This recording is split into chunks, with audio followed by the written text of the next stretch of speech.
Okay, so if you guys have an MSI motherboard and you're not quite sure what it is, you could go down to your start menu and type system information. I already have it up, so I'm just going to click it. Once you're on here, you're going to see all of your information and whatnot about like your motherboard, your CPU, all that stuff. What you're mainly looking for is your baseboard product. You want to look for this. You could do left click and then Control C, which will copy it. You want to paste that into this product name to find support part. Now it's going to show you 86 matching results. You're going to want to find your exact one. For me, it will be the first one. Most of the time it will definitely show the exact one that you're looking for. You want to go down to download. Once you're on the driver page, you want to look for BIOS. Make sure you click that if it's not on it already. You just want to find the newest version that you could find. So for me, it would be this one. As you can see, I already downloaded that before. I'm just going to download it now again, just so I could show you guys what to do. All you want to do is right click this. You want to send it, and then let's just say this is your USB. You want to send it there. Restart your system, open up your BIOS, which I will show you guys shortly. Okay, so the next step, you want to find your BIOS USB. There will be something surrounding it, kind of like this, with a red going around it. You want to plug your USB into there. Okay. If your BIOS build date is 11/26/2020 or anything other than that, and it's not the same year as yours, so you want to go down to your M flash. If you have a MSI motherboard, you want to click that and then press yes. Okay, so right here you just want to find your USB. You want to click it. You want to find the file that's on the USB. You want to click that as well, and then there will be a message that you just want to press yes, and it will update your BIOS.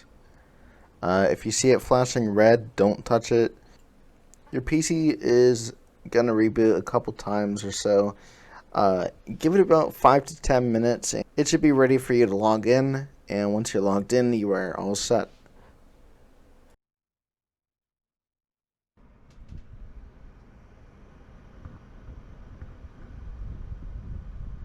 And I think we got a boot. Oh, yep, there we go. That's our boot. Alright, so this is after I got done updating my BIOS. This is an example of one of the games I do play, Rainbow Six Siege. So, one minor thing I forgot, shadow quality, I don't ever use that. I completely forgot that was a medium, and reflection quality was a medium. And something else I didn't really care about. I think it was zoom in depth of field. That was on for the other one, but it doesn't affect it. So this is the 2020 version of my BIOS. As you can see, the max FPS I got is 336. The total frames rendered up here, 21,730. You may think that's a lot. Wait to see the new enhanced version. Also, keep an eye out on the GPU render performance. The average time is 3 milliseconds overall. CPU render performance, average time is 2.9 milliseconds, which is not bad. Moving on to the temperature. The temperature was 75 degrees Celsius for my GPU. The CPU load was 40%, which is not bad at all. VRAM load is 31%, also not bad at all. And 13% for RAM. Here are all of the settings that I used on my old settings. Moving on to the new BIOS update. First thing I'd like to point out is total frames rendered, 28,541. That is 7,000 more than the old one, if you take a look. 21,000, 28,000. CPU load's 5% higher, which that's perfectly fine. Higher loads overall if you want better performance. Your average time for GPU render performance is 2.2. Your CPU render performance is 2.4. Also, the VRAM is a little bit higher as well. I'm assuming that's because the rendered frames was 7,000 more than a previous BIOS, and the compatibilities may have kicked in. I don't know. The best thing on here, max FPS, I hit 456. I have never hit that before. 403 is my average, and my minimum is 344, which is not bad at all, for Siege especially. Keep in mind, I do have Ryzen 5 5600X with a 2060. The latest driver, of course, and the latest update for Windows.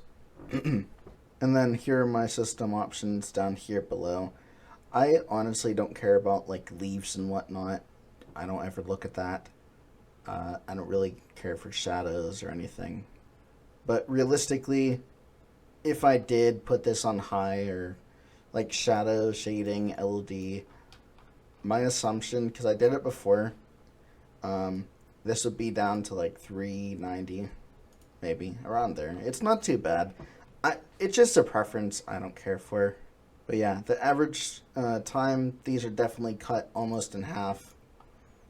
Looking at the average time right here for GPU render, it went from 3 to 2.2 milliseconds, which is absolutely awesome. And then CPU render performance, it went from a whopping 2.9 milliseconds down to 2.4, which basically means the shorter amount of time that it needs to render, I guess the better performance that you're getting. But yeah, this was one of my games that I decided to show you guys the results of before and after.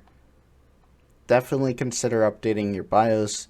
If you ever need help with it and you are completely new, we have a Discord that will be in the description as always.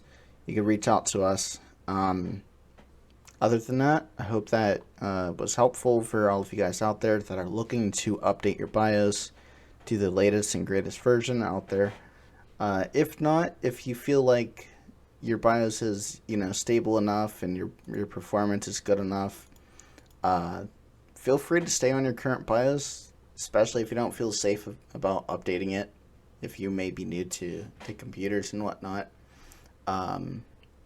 I would definitely let somebody more advanced update it so you don't mess anything up. That's just my preference, my opinion. Anyways, with that being said, I hope you guys have a great night or day. Hopefully you guys stick around to learn with me about more computer related things in the future. Have a good one, everybody.